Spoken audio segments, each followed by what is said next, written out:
మోసపూరిత హామీలతో అధికారంలోకి వచ్చిన చంద్రబాబు వ్యవస్థలను మేనేజ్ చేస్తున్నారని టెక్కలి వైసీపీ ఇన్ఛార్జి పేరాడ తిలక్ మండిపడ్డారు. సోమవారం టెక్కలి పార్టీ కార్యాలయంలో వెన్నుపోటు పుస్తకావిష్కరణ కార్యక్రమంలో ఆయన మాట్లాడారు. చంద్రబాబు నాయుడు గారు అధికారం కోసం అనేకమైన అబద్ధపు హామీలు ఇచ్చి అధికారమే పరమావధిగా, అధికారం ఉంటే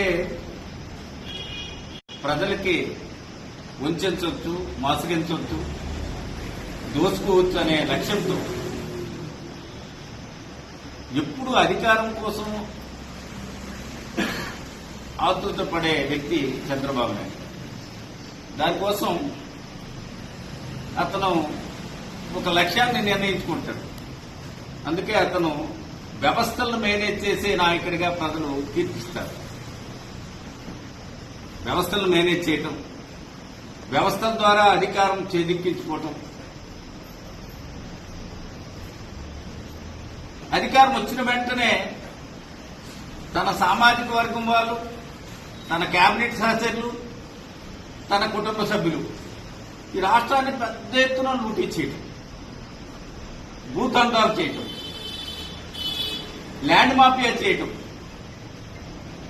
కార్పొరేట్ సంస్థలకు అనుకూలంగా పనిచేయటం, పేదవాళ్ళు ప్రశ్నిస్తే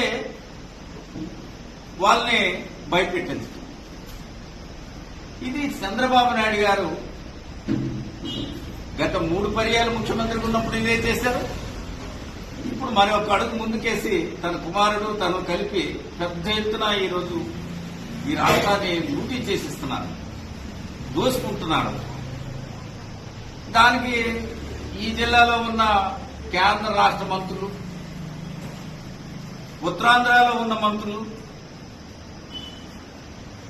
శాసనసభ్యులు, తెలుగుదేశం శాసనసభ్యులు, బీజేపీ శాసనసభ్యులు, జనసేన శాసనసభ్యులు చంద్రబాబు నాయుడుకి వర్చస్సుగా పనిచేయడానికి అలవాటు పడుతుంది.